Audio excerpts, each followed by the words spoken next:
Morning students, आज हम लोग आपकी main course book first flight के चैप्टर 8 में दी हुई पोयम फॉग को पढ़ेंगे।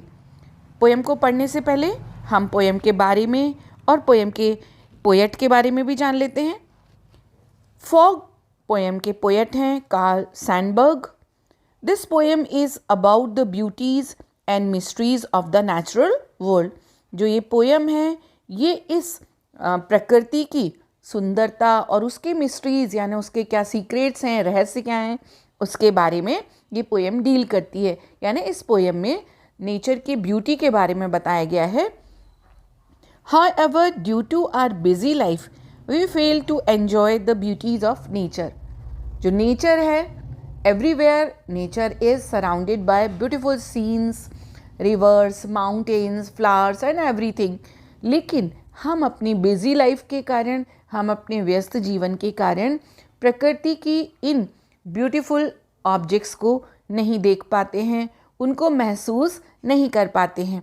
और नेचर का एक और ब्यूटीफुल एस्पेक्ट है, दैट इज़ फॉग, जो कि इस पोयम का टाइटल है। And now the moral of the poem. The moral of the poem fog by Carl Sandburg is change is inevitable part of nature as well as of humanity.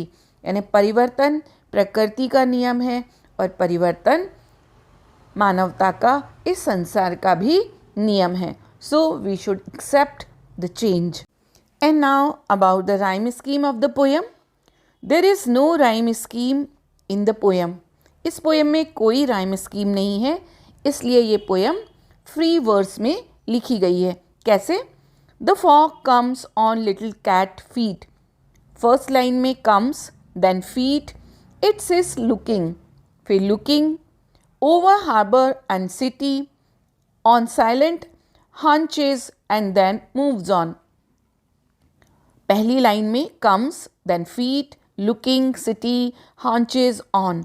यानी कोई भी line के जो last word हैं वो word या उनकी sound आपस में राइम नहीं कर रही है, इसलिए ये पोयम किस में कहलाएगी? फ्री वर्ड्स में। यानी इसमें कोई भी राइम स्कीम, राइम पैटर्न नहीं है। And let's read out the poem fog. सबसे पहले फॉग क्या होता है? फॉग को हिंदी में कहते हैं कोहरा या धुंध। इस पोयम में पोएट ने फॉग को डिस्क्राइब किया है। A fog is a dense cloud of tiny water droplets in the atmosphere. वातावरण में, एटमॉस्फेयर यानी वातावरण में छोटी छोटी पानी की बूंदें, उनका एक बादल जैसा बन जाता है और वो क्या कहलाता है? Fog. It is most common during the winter season.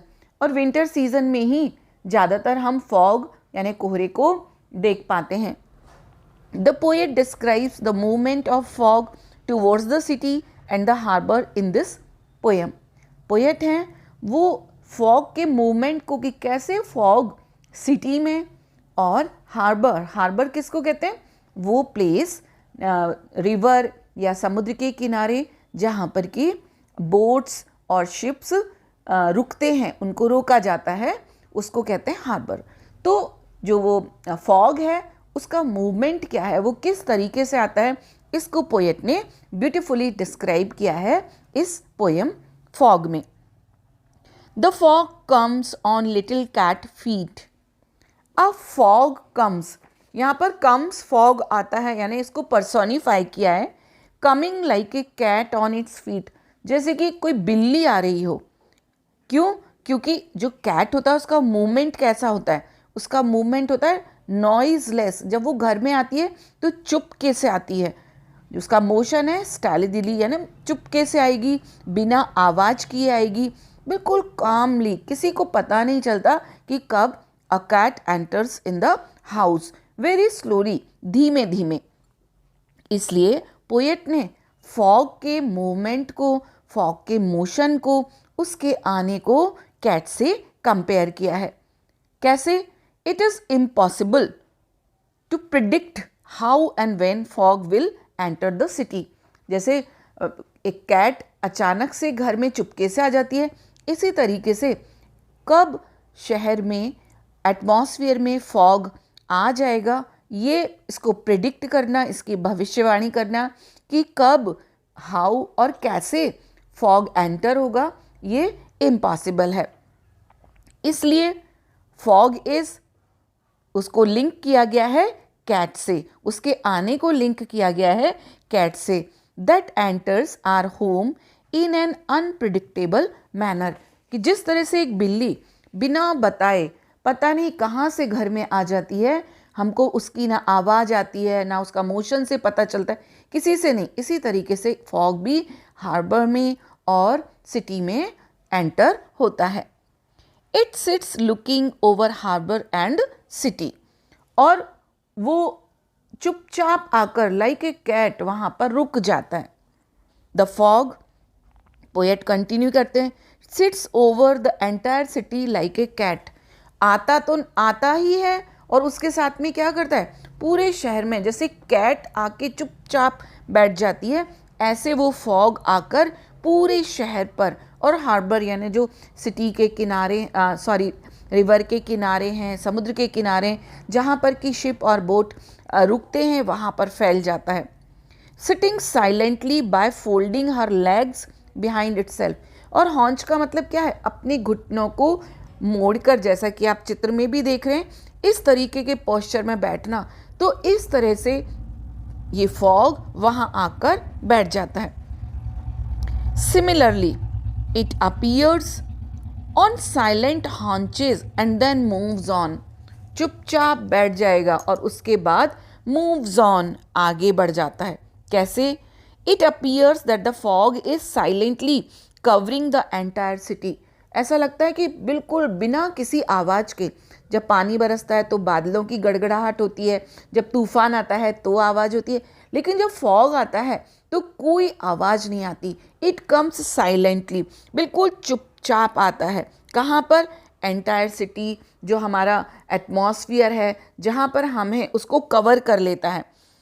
And sitting on top of them, और सबके ऊपर, जो फॉग है वो एटमॉस्फेयर में ऊपर रहता है, तो उसके सब के ऊपर वो कवर करके वहाँ बैठ जाता है। Looking around like a cat, ये पोएट ने एक इमेजिनेशन की है कि लाइक ए कैट ये चारों तरफ से हमको घेर लेता है। After a while fog moves away from the city, और थोड़े समय बाद when the sun comes out, जो फॉग है वो धीरे धीरे आगे बढ़ जाता है। पोएट क्या कहना चाहते हैं? Poet says this because it is a natural phenomena, ये एक नेचुरल फिनोमिना है, फॉग का आना एक नेचुरल प्रोसेस है। That fog does not stay in one place for long, कि ऐसा नहीं हो सकता दिन रात कई दिन तक फॉग उस शहर को, उस जगह को कवर किए रहे। एंड इवेंचुअली लीव्स, क्यों वो कवर करता है और उसके बाद वहाँ से हट जाता है। As a result the poet says like a cat the fog leaves the area quietly and unnoticed by anyone. तो पोएट क्या कहते हैं, जिस तरीके से कैट बिल्कुल साइलेंटली बिना किसी आवाज़ के घर में एंटर करती है, ठीक इसी तरीके से फॉग भी शहर में आता है और थोड़े समय के बाद में like a cat quietly and unnoticed, किसी को पता भी नहीं चलता, चुपचाप वहाँ से आगे बढ़ जाता है। तो this is the poem fog, जहाँ पर कि पोएट ने फॉग को बहुत ही ब्यूटीफुली डिस्क्राइब किया है, और ऐसा लगता है कि ये भी जो नेचर की एक ब्यूटी है फॉग, उसको इस तरीके से डिस्क्राइब किया है। Now the most beautiful part of any poem, that is poetic devices. ये पोएम केवल 6 लाइन की है, लेकिन इसमें भी पोएट ने बहुत ही ब्यूटीफुली पोएटिक डिवाइसेस को यूज़ किया है। The first one and very beautiful poetic device is metaphor. हम लोग जान चुके हैं कि मेटाफर में डायरेक्ट कंपैरिजन होता है, जिसमें कि दो अलग अलग ऑब्जेक्ट्स में कोई सिमिलरिटी के आधार पर उनका कंपैरिजन किया जाता है, लेकिन इसमें एज या लाइक का यूज़ नहीं होता है, जैसा कि सिमिली में होता है। In this poem fog is compared to a cat in a multitude of ways. इस पोएम में हमने पढ़ा, तब मैंने आपको ये एक्सप्लेन किया कि किस तरह से फॉग और कैट में एक नहीं कई सिमिलरिटीज़ पोएट ने बताई हैं। उनके एटीट्यूड में, उनकी साउंड दोनों ही जब एंटर होते हैं, नॉइजलेस, कोई आवाज़ नहीं आती है, उनका मोशन, गति, चुपके से आना, पोजीशन, जिस तरह से कैट हमने देखा, चित्र में भी देखा कि कैट किस तरह से हॉन्चेस, ऑन हॉन्चेस पर बैठती है, ठीक इसी तरह से जो फॉग है वो भी एटमॉस्फेयर में ऊपर से उस शहर को, उस जगह को कवर करता है। और इंटेंशन, ये दोनों में सिमिलरिटी पोएट के द्वारा मेटाफर से एक्सप्लेन की गई है। By comparing fog to a cat, the author is able to show that fog acts aloof. Fog और कैट में कंपैरिजन करके उनमें क्या क्या सिमिलरिटी है कि दोनों ही अकेले ही काम करना पसंद करते हैं। It silently invades town through a slinking motion, और दोनों ही बिल्कुल चुपके से अटैक करते हैं, यानी बिना किसी ग्रुप में आए खामोशी से। जो फॉग है वो टाउन को कवर करता है और जो कैट है वो घर में घुस आती है। And that it ultimate creates a sense of mystery, और फाइनली एक ऐसा लगता है कि जैसे कोई मिस्टीरियस चीज़ हो वो आई हो। दोनों का ही जो एटीट्यूड है, दोनों का जो मोशन है, दोनों का इंटेंशन है, वो बड़ा ही मिस्टीरियस समझ में आता है। एंड नाउ एंजमेंट, इसमें एक लाइन दूसरी लाइन या तीसरी लाइन तक बिना किसी पंक्चुएशन के कंटिन्यू होती जाती है, तब उसको क्या कहते हैं? एंजमेंट।